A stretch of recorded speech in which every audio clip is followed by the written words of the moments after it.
Sebelum menyampaikan firman Tuhan, saya ucapkan terima kasih untuk kesempatan yang diberikan untuk saya melayani hari ini.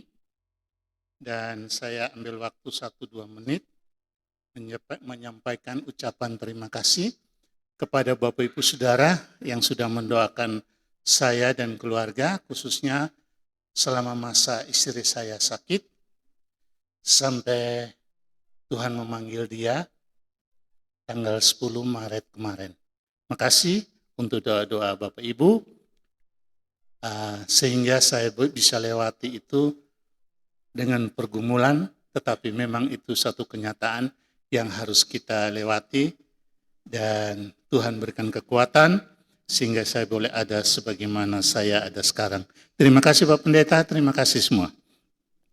Oke, firman Tuhan yang akan saya sampaikan pada pagi hari ini terambil dari Matius pasal 4.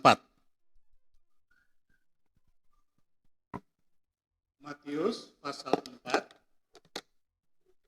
ayat 24, ayat 19 sampai 24. Matius pasal 4 ayat 18 sampai 22.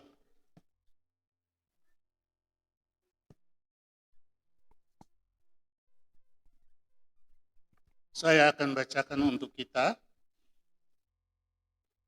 Yesus memanggil murid-murid yang pertama. Dan ketika Yesus sedang berjalan menyusur danau Galilea, ia melihat 2 orang bersaudara, yaitu Simon yang disebut Petrus dan Andreas saudaranya. Mereka sedang menebarkan jala di danau, sebab mereka penjala ikan. Yesus berkata kepada mereka, "Mari, ikutlah aku, dan kamu akan kujadikan penjala manusia." Lalu mereka pun segera meninggalkan jalannya dan mengikuti dia. Dan setelah Yesus pergi dari sana, dilihatnya pula 2 orang yang bersaudara, yaitu Yakobus anak Zebedeus dan Yohanes saudaranya, bersama ayah mereka Zebedeus, sedang menebarkan jala di dalam perahu, membereskan jala di dalam perahu. Yesus memanggil mereka dan mereka segera meninggalkan perahu itu serta ayahnya, lalu mengikuti dia. Demikian jauh pembacaan firman Tuhan untuk kita. Yang berbahagia atau yang diberkati ialah kita semua yang membaca dan melakukannya. Sekali lagi, kalau Anda tidak melakukan, Anda tidak berbahagia. Firman Tuhan harus dilakukan. Karena kata berbahagia artinya diberkati. Saya ganti, orang yang diberkati oleh Tuhan adalah mereka yang membaca firman Tuhan dan melakukannya. Hanya membaca dan tidak melakukan, Anda tidak diberkati. Nah, Bapak Ibu Saudara yang saya kasihi dalam Tuhan, baik yang ada di sini maupun pemirsa yang ada di rumah, tema yang saya ambil pada hari ini adalah ikutlah aku. Ikutlah aku. Nah, firman Tuhan ini dilatar belakangi pada saat Yesus memanggil murid-muridnya yang pertama di tepi danau Galilea. Kata kunci dari ayat-ayat ini adalah ikutlah aku. Mari, ikutlah aku. Kalimat yang singkat ini tapi mengandung makna dan ajaran rohani yang dalam dan banyak sekali.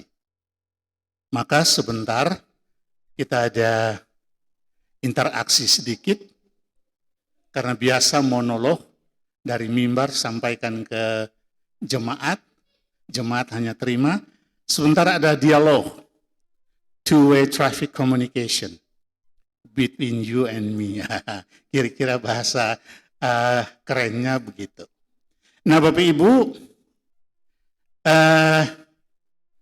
dari kata ikutlah aku ini, saya akan memberikan, memakai peragaan manusia. Siapa yang mau siap maju ke depan, nanti waktu saya panggil. Baik, makna rohani, pelajaran rohani yang kita dapat dari bacaan kita ini adalah sebagai berikut. Saya peragakan diri sebagai Tuhan Yesus dan salah satu jemaat sebagai Simon CS. Oke? Siapa yang mau jadi Simon? Angkat tangan. Pemirsa di rumah, sorry ya, enggak bisa ya. Oke, kalau tidak ada, Pak Dedet, duduk di tempat dulu. Nah, Yesus sedang berjalan, kemudian dia memanggil, Simon, ikutlah aku. Perhatikan peragaan saya. Saya mengumpamakan diri sebagai Tuhan Yesus dan ini sebagai Simon. Waktu saya memanggil dia, Simon, ikutlah aku. Kira-kira pelajaran rohani yang kita dapat apa? Ini banyak sekali loh. Paling sedikit 2 karena waktu ya. Pak Pendeta juga akan melayani.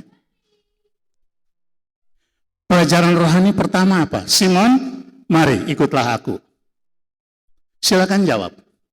Kalau enggak, rencana komunikasi enggak jalan ini.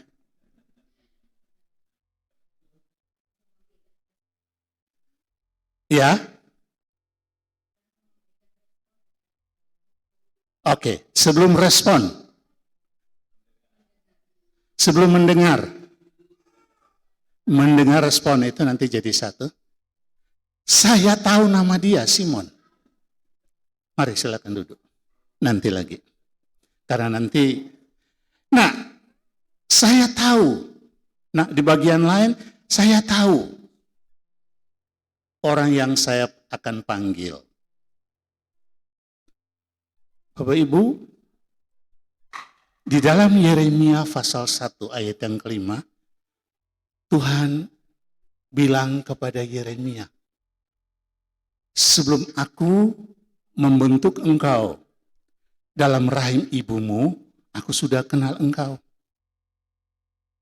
Dan waktu engkau dilahirkan, aku sudah menguduskan engkau dan menetapkan engkau menjadi nabi bagi bangsa-bangsa. Bayangkan. Jadi Tuhan tahu siapa kita. Nah, oleh sebab itu, bahkan nama-nama kita Tuhan tahu. Jangan khawatir ya. Tuhan tahu siapa Anda dan saya. Oke? Karena dia tahu siapa diri kita bukan saja sekedar nama, tapi seluruh aspek kehidupan kita. Di luar yang kelihatan maupun yang tidak kelihatan, Tuhan tahu semuanya. Bapak Ibu sekalian yang saya kasihi dalam Tuhan, yang berikut, waktu Tuhan memanggil, enggak usah datang, Tuhan memanggil, Petrus, mari ikutlah aku. Maka ingat, panggilan Tuhan terhadap kita adalah hak prerogatif Tuhan. Bukan maunya kita. Bukan usaha kita. Tetapi itu adalah hak dan keputusan Tuhan kepada siapa ia memilih untuk hambanya dan kepada siapa tidak memilih, itu hak Tuhan, nggak usah protes kita. Nah, oleh sebab itu, yang penting bagi kita bukan kita protes, oh Tuhan si A dipilih dan si A tidak, si A dipanggil dan si B tidak, itu bukan urusan kita. Tetapi tugas kita adalah meresponi panggilan Tuhan dan melakukan tugas-tugas panggilan tersebut. Oleh sebab itu, Anda bersyukur kalau Anda sudah dipanggil. Siapa yang selamat, tidak selamat, bukan urusan kita. Usaha kita adalah ayat terakhir, menjala manusia. Nah, tinggal dia gimana? Itu hak Tuhan yang tugas kita menanam, teman lain menabur, Tuhan yang menumbuhkan dan memanen. Ya. Nah, jadi bersyukurlah Anda adalah bagian dari panggilan ini. Simon CS, ikutlah aku. Yang berikut, tadi sudah dijawab, ikutlah aku, maka respon dari kita untuk menerima panggilan itu. Ini pun harus hati-hati, karena nanti disalahfahami dengan poin kedua tadi saya jelaskan, bahwa itu hak Tuhan memanggil. Nah, waktu saya menyusun skripsi saya untuk yang kuliah sarjana yang kedua, itu tim pengujinya adalah Profesor Dr. Sahertian, itu pakar dari IKIP Malang. Dia menanyakan kepada saya katakan keselamatan ada anugerah Tuhan, panggilan itu anugerah Tuhan. Kemudian dia katakan, bagaimana dengan Yohanes 3 ayat 16? Allah mengasihi dunia, setiap orang, barang siapa yang percaya, berarti ada inisiatif, respon panggilan Tuhan. Berarti ada jasa manusia dalam konteks ini. Sebenarnya betul, secara kalimat seperti itu, pemahaman awam seperti itu. Kemudian saya tanya kepada penguji saya, Profesor Sahertian, Pak Prof, saya tanya kembali kepada Bapak, ini mahasiswa agak unik ini. Saya tanya kembali kepada Bapak, apa dan siapa yang menggerakkan dia untuk merespon? Kalau bukan pekerjaan Roh Kudus. Sehingga tetap itu adalah panggilan Tuhan. Manusia merespon, tetapi di balik respon itu ada pekerjaan Roh Kudus. Nah, Bapak Ibu sekalian, waktu merespon,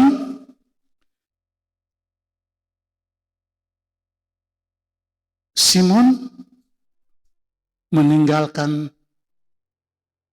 tempatnya.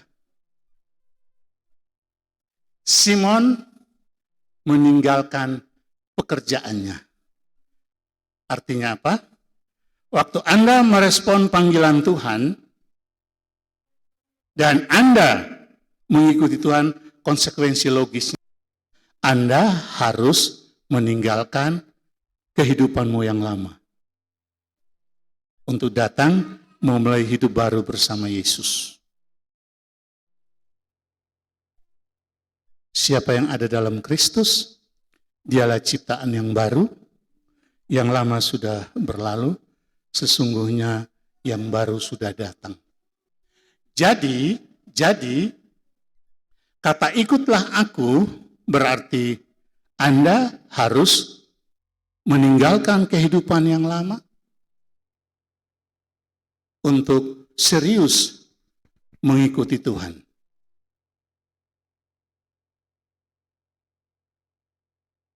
Yudas gagal karena dia mengikuti Tuhan, tapi kehidupannya yang lama, yang suka nyolong, suka mencuri, itu dia tetap bawa. Sehingga waktu dia diberikan kepercayaan sebagai bendahara memegang kas kelompok Tuhan Yesus dan murid-murid, dia suka ambil uang. Kehidupan yang lama dia masih bawa. Bukan berarti pekerjaan Allah yang jelek ya, bukan. Ini makna rohaninya. Istri Lot gagal karena masih noleh ke belakang, masih cinta Sodom dan Gomora.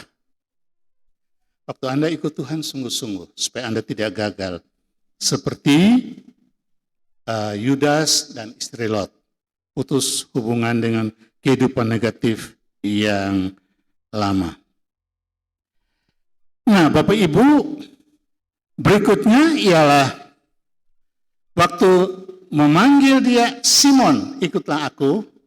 Setelah dia meninggalkan posisinya yang lama, kehidupannya yang lama, sekarang dia memperoleh status yang baru, yaitu sebagai murid Kristus.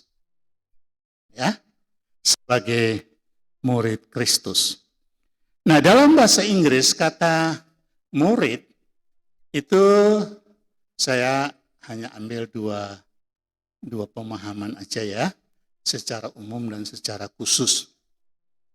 Murid secara umum dalam bahasa Inggris disebut student. Student akar katanya studi, belajar. Jadi tugas utama seorang murid harus belajar. Bagaimana Anda mau pinter, baik pengetahuan umum maupun pengetahuan iman Kristen kalau Anda tidak belajar? Maka waktu saya share di mahasiswa Reformed Theological Seminary di Jakarta, saya baru turun dari pesawat, mereka minta, Pak Robert harus kesaksian ke mahasiswa. Pikir apa? Oh, Tuhan kasih hikmat. Kemudian saya bilang, sampai di sana 1 jam kemudian saya harus share. Saya pikir apa, mau khotbah ini mahasiswa sarjana semua. Karena mahasiswa harus sarjana dan kebanyakan dari luar negeri. Apa yang saya ngomong?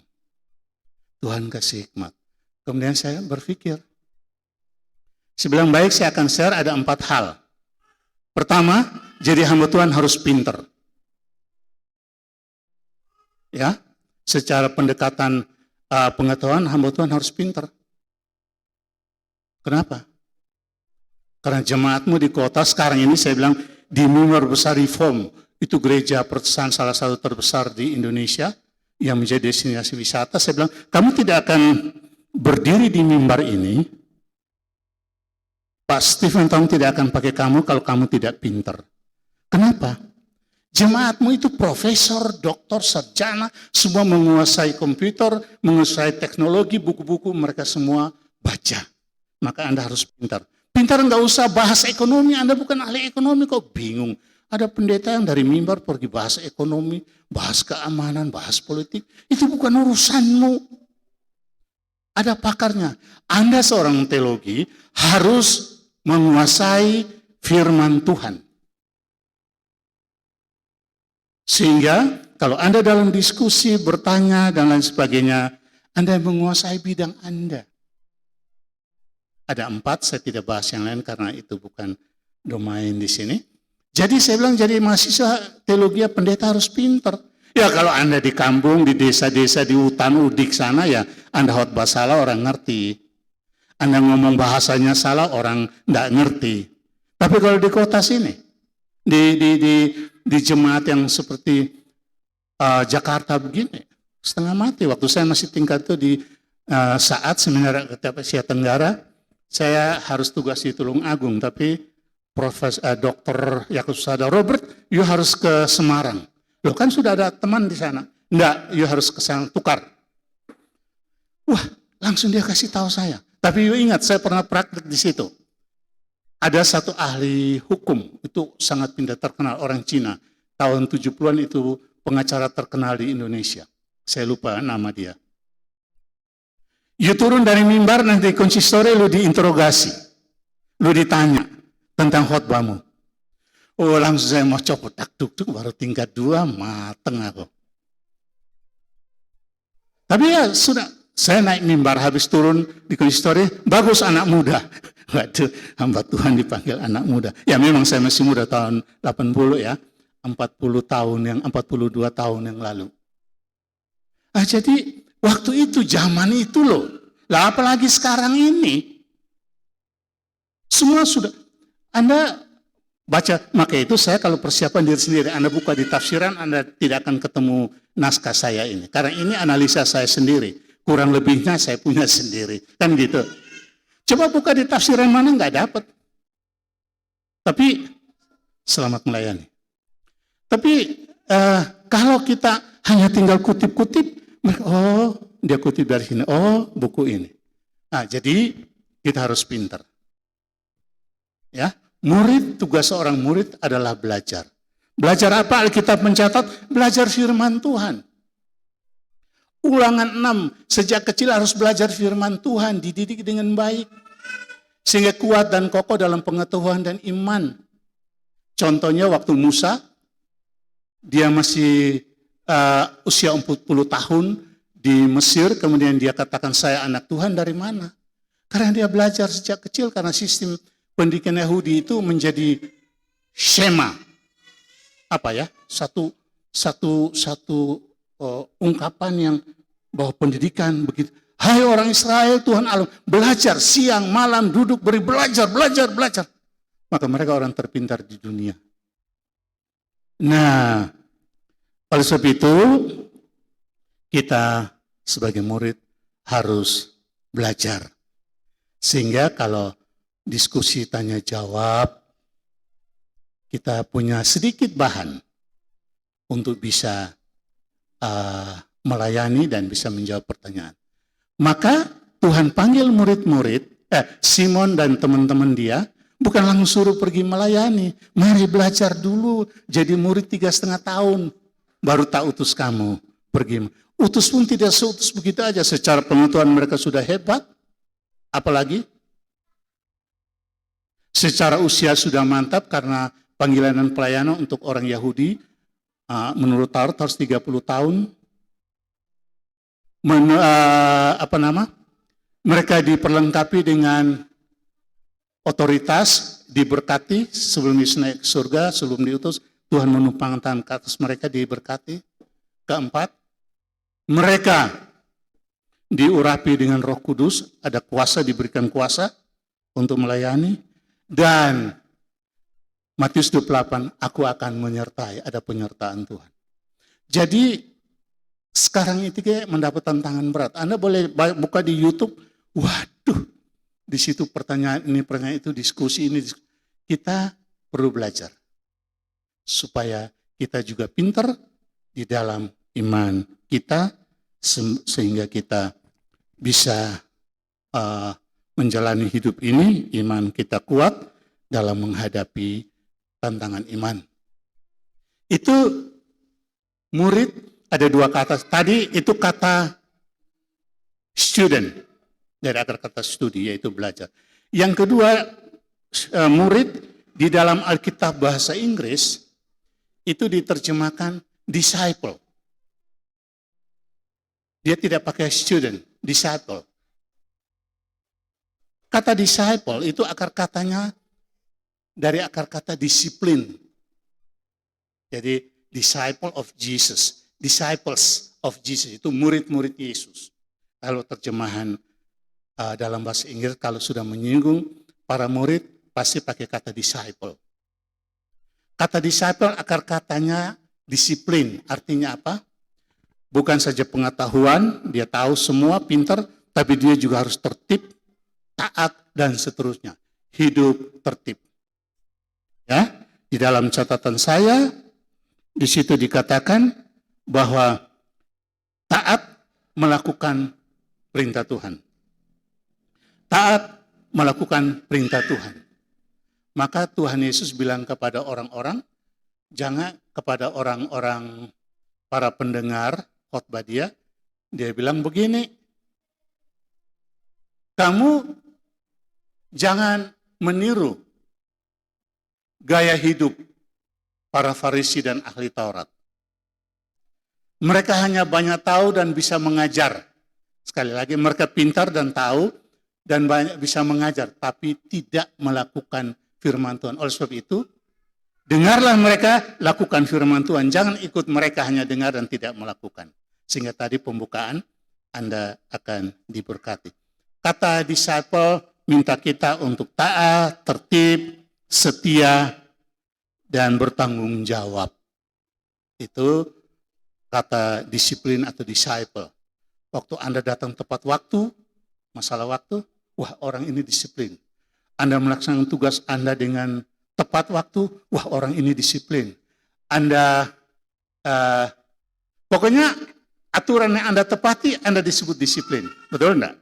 Wah orang ini disiplin waktu, orang ini disiplin kerja, orang ini disiplin hidup, orang ini disiplin kata-kata.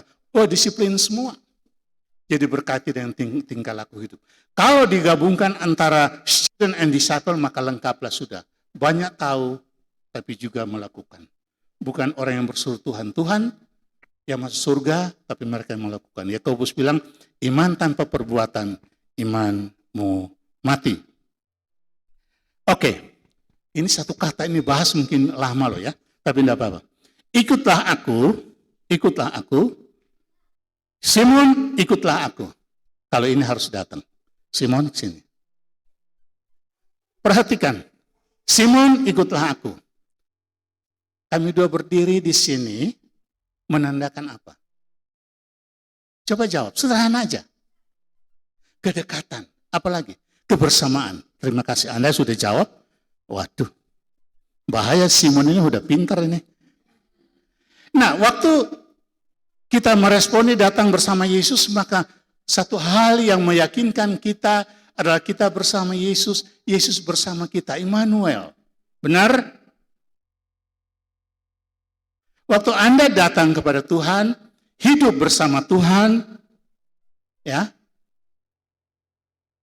Karena sistem pendidikan waktu itu adalah disciple tadi magang, bukan klasikal di dalam kelas, tetapi bersifat mobile, keliling kemana, dan selalu guru dan murid bersama-sama. Bukan duduk di kelas kayak sekarang ini, bukan. Karena dulu murid yang mencari guru, bukan guru cari murid. Murid yang datang kepada guru dan sistemnya open air, ya, terbuka, mobile. Jadi hidup selalu bersama-sama. Amin. Anda kalau hidup selalu bersama Tuhan, enggak usah takut, iman. Dia bersama Anda selalu dan selalu. Tadi kesaksian. Yang kedua, pada saat yang sama, masih ingat dulu penjelasan saya? Jangan coba main-main dengan dosa. Karena Tuhan selalu bersamamu, dia tahu hatimu, pikiranmu, hatimu, dan kelakuanmu, dia tahu. Maka, jangan main-main dengan dosa. Dia tahu. Jadi, sama dengan kalau ada komandan, Anda kelihatan disiplin, tertib. Komandan nggak ada, ngaco hidupmu. Wah, enggak boleh. Saya waktu jadi guru, apalagi kerja sama bule 4-5 tahun ya, itu membentuk saya, kalau justru nggak ada pemimpin, saya takut. Saya serius, tertib, dan taat, tidak main-main. Jadi, jangan kita taat tertib hanya waktu pemimpin kita ada bersama kita, tidak boleh. Tapi hidup tertib menjadi bagian karakter hidup kita. Hidup bertanggung jawab, ya. Disciple itu hidup bertanggung jawab. Jadi harus. Kebersamaan itu membuat kita selalu bersama dia, dia bersama kita, dan kita jangan coba-coba main dengan dosa karena dia bersama kita. Baik, kemudian waktu bersama Yesus ada keintiman, tadi keakraban. Maka Tuhan Yesus bilang, aku tidak lagi memanggil kamu hamba, tapi aku memanggil kamu sahabat. You are my friend, kamu adalah temanku. Karena teman, karena kedekatan, maka tidak ada lagi yang tertutup. Itulah momen di mana Anda bebas kongko-kongko, ngomong sama Tuhan, sampaikan isi hati kepada, bagaikan seorang sahabat menyampaikan isi hati curhat kepada sahabat. Saya ada kala saat tertentu berdoa sudah ngomong enggak formal. Saya ngomong sudah kayak biasa aja, Tuhan tolong dulu. Ini bagaimana keadaan saya? Seperti sekarang saya mulai sendiri, Tuhan tolong dulu nih, saya sendiri kasih hikmat kekuatan dulu. Enggak pakai bahasa terus ngomong-ngomong, enggak ada. Ini teman saya, sahabat saya ngomong apa adanya, terbuka, sampaikan semua isi hati kepada sahabatmu. Nah, karena dia sahabat, Yesus sahabat sejati, maka dia pasti mendengarkan memperhatikan dan akan memberikan solusi kepada Anda. Cuman curhatnya kita itu hanya mohon. Tuhan tolong saya begini, tolong saya minta ini. Waduh, itu doa kanak-kanak. Tapi doa yang ngomong, serahkan kepada Tuhan, kehendak Tuhan boleh jadi. Nah, kemudian, ini saya pakai bahasa Inggris, bukan berarti saya ahli bahasa Inggris, tidak. Saya juga tahu karena belajar, maka belajarlah. Kata mengikuti aku dalam bahasa Inggris, itu ditulis follow me, follow me. Follow itu, to follow itu mengikuti, me itu huruf besar saya, Yesus. Nah, kata to follow dalam bahasa Inggris itu berarti di dalam uraian arti kata to follow dalam bahasa Inggris itu ditulis, saya ambil satu kata saja, likeness. Jadi, to follow Jesus, mengikuti Yesus artinya likeness of Jesus. Kata likeness itu artinya serupa, segambar.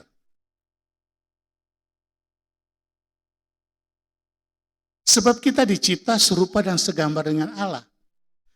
Tapi dosa merusak kita. Kemudian rupa dan gambar Allah itu menjadi rusak. Maka Roma 8 ayat 29 katakan, Yesus datang untuk memanggil kita untuk menjadi pengikut-pengikutnya. Ya. Sebagai yang sulung. Menjadi serupa dengan Kristus. Dan Yesus adalah yang sulung dan kita adalah yang berikutnya. Jadi Yesus datang untuk memperbaiki keserupaan yang rusak itu untuk kita kembali menjadi serupa dengan Kristus. Sebab semua orang yang dipilihnya dari semula, mereka juga ditentukannya untuk menjadi serupa dengan gambaran ini, anaknya. Dan anaknya yaitu Yesus menjadi yang sulung. Jadi dia datang memanggil kita untuk hidup bersama, likeness, untuk kembali keserupaan itu kita dapatkan. Jadi Bapak Ibu sekalian, kata serupa dalam bahasa Inggris artinya likeness, menjadi. Maka Rasul Paulus katakan, jangan kamu menjadi serupa dengan dunia. Tambahan saya, ini tambah bukan di Alkitab, tapi ada ayatnya. Jadilah kamu serupa dengan Kristus, ayat ini. Jangan kamu menjadi serupa dengan dunia, Roma 12 ayat 1, dan jadilah serupa dengan Kristus. Nah, itu maksudnya. Sekali lagi, karena memang kita awalnya dicipta serupa dan segambar dengan Allah Tritunggal. Kejadian 1 ayat 17, baiklah kita menciptakan manusia menurut rupa dan gambar kita. Jadi kita di situ Bapa, Putra, dan Roh Kudus. Jadi Anda dan saya likeness, serupa dengan Kristus. Dosa, sekali lagi dosa merusak, dan Yesus datang ayat 29 Roma tadi katakan untuk kembali memperbaiki kerusakan itu sehingga kita kembali menjadi serupa dengan Kristus. Sehingga kalau Anda katakan saya adalah murid Kristus, saya adalah pengikut Kristus, maka kita harus hidup seperti Kristus hidup, kita harus hidup serupa dengan Kristus. Serupa dalam hal apa? Sama dalam hal apa?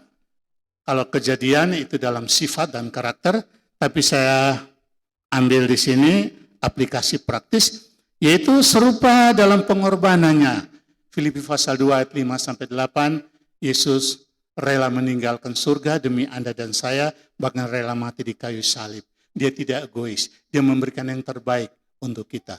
Maka waktu Anda katakan saya mengikuti Yesus, likeness of Jesus, maka Anda harus juga seperti Yesus, tidak egois, rela memberikan yang terbaik untuk Tuhan, untuk keluarga, untuk gereja, dan demi kemuliaan nama Tuhan. Karena tugas kita adalah menyaksikan keserupaan itu kepada orang. Serupa dalam hal apa? Dalam kesucian hidup.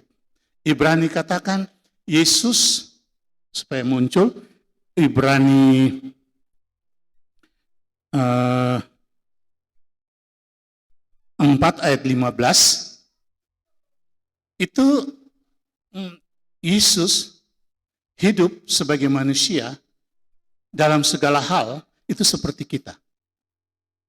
Hanya satu, dia tidak berbuat dosa.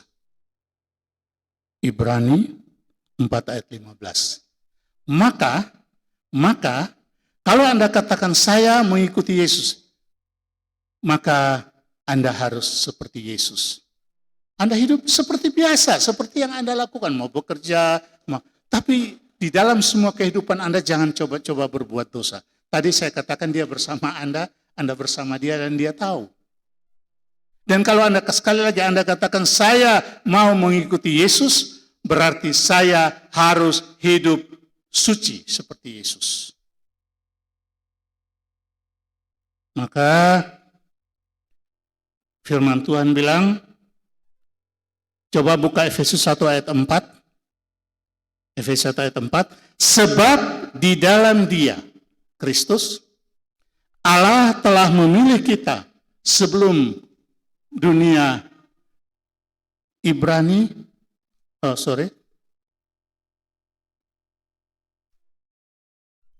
Efesus 1 ayat 4.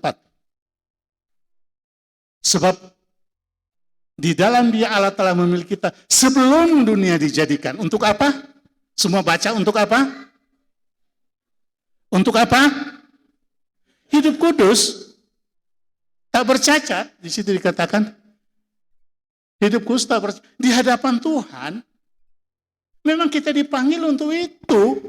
Jadi waktu Anda katakan saya mau mengikuti Yesus, to be like of Jesus, berarti Anda harus hidup seperti Yesus. Dan firman Tuhan lagi katakan Anda harus sudah dipanggil untuk itu, untuk hidup kudus dan tak bercacat di hadapannya. Kalau nanti ayat selanjutnya, ayat 14-17, di situ dikatakan bahwa jikalau kamu manggil aku Bapa, maka kamu adalah anak-anak. Karena kamu adalah anak-anak, maka kamu harus taat kepadaku.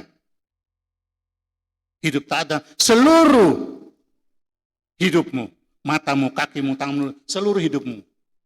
Udah, selama kamu menumpang di muka bumi ini.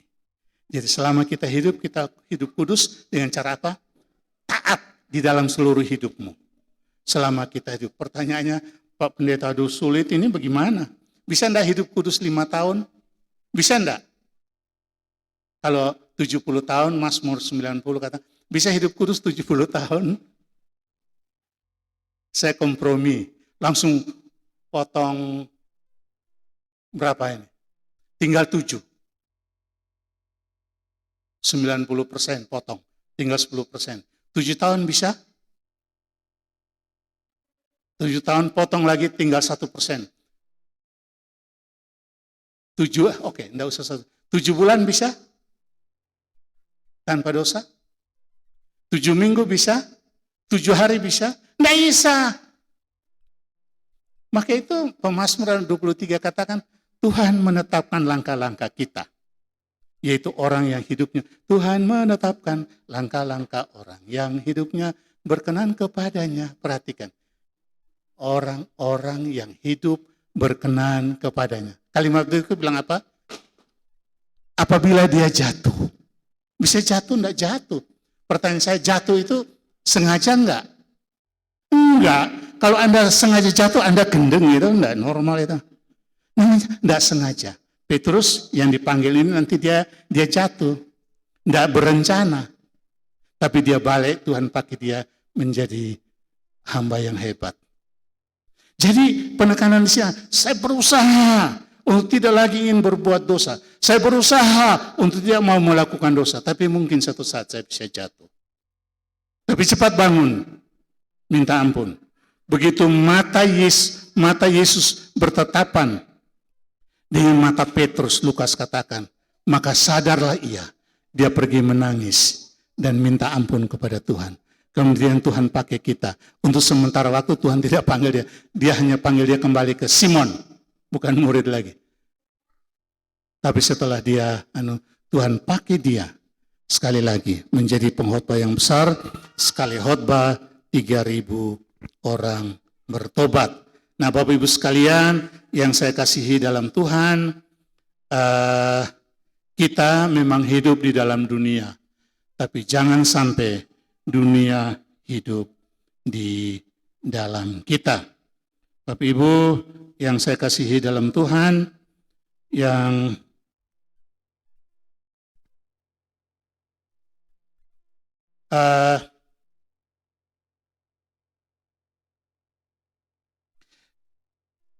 tujuan daripada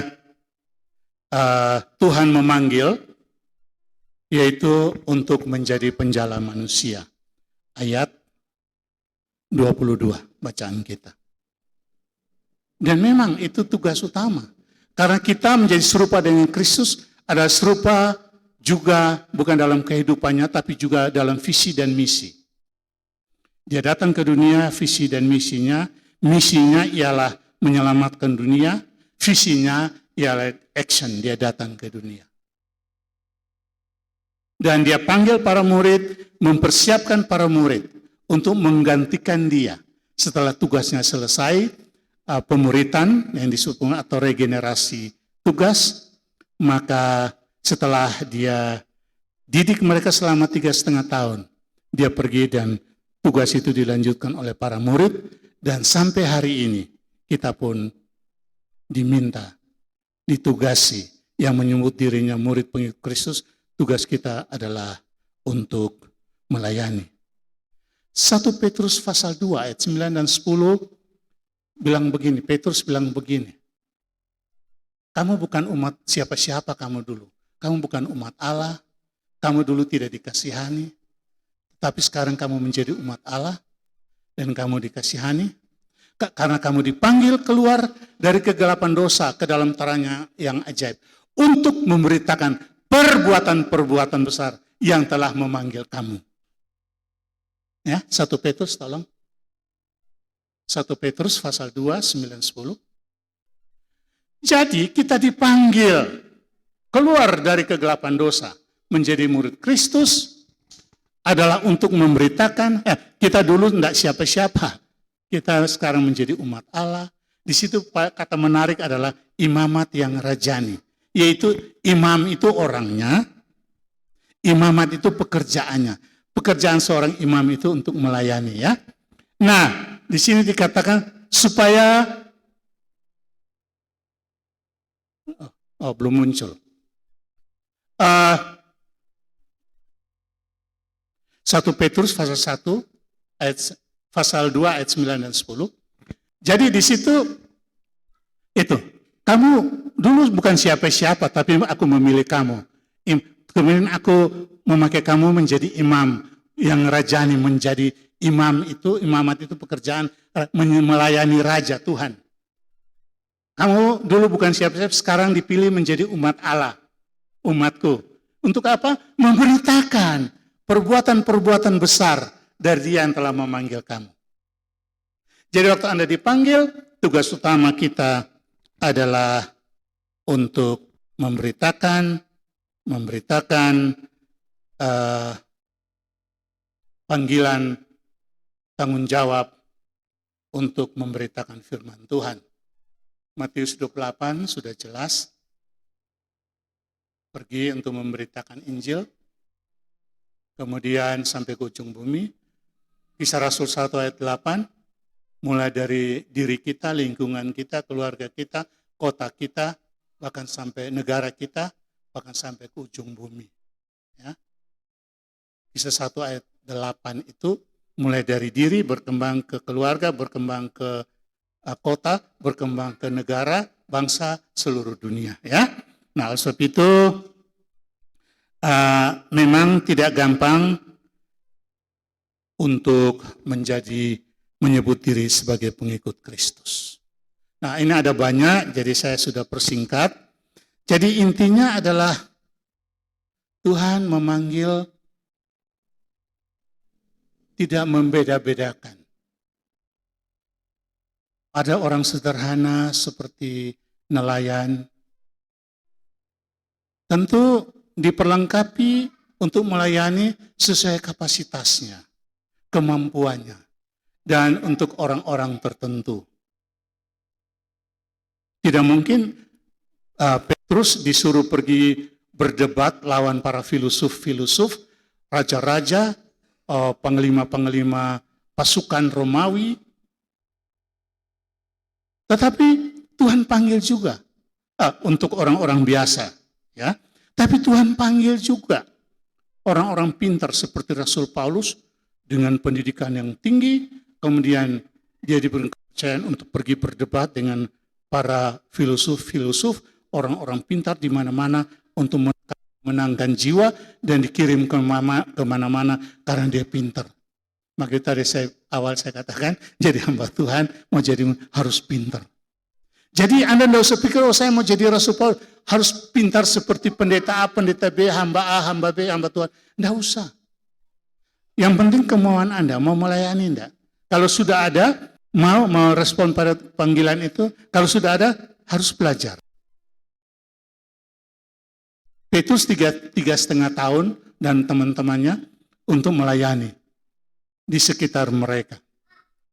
Tapi Paulus, dia sudah pendidikan rumah, dia seorang ahli Taurat, dia belajar teologi dari imam besar Gamaliel, sehingga dia menjadi orang pintar.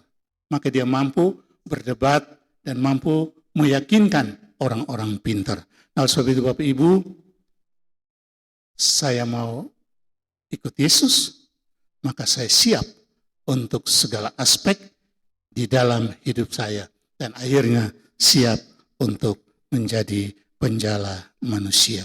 Mari kita berdoa.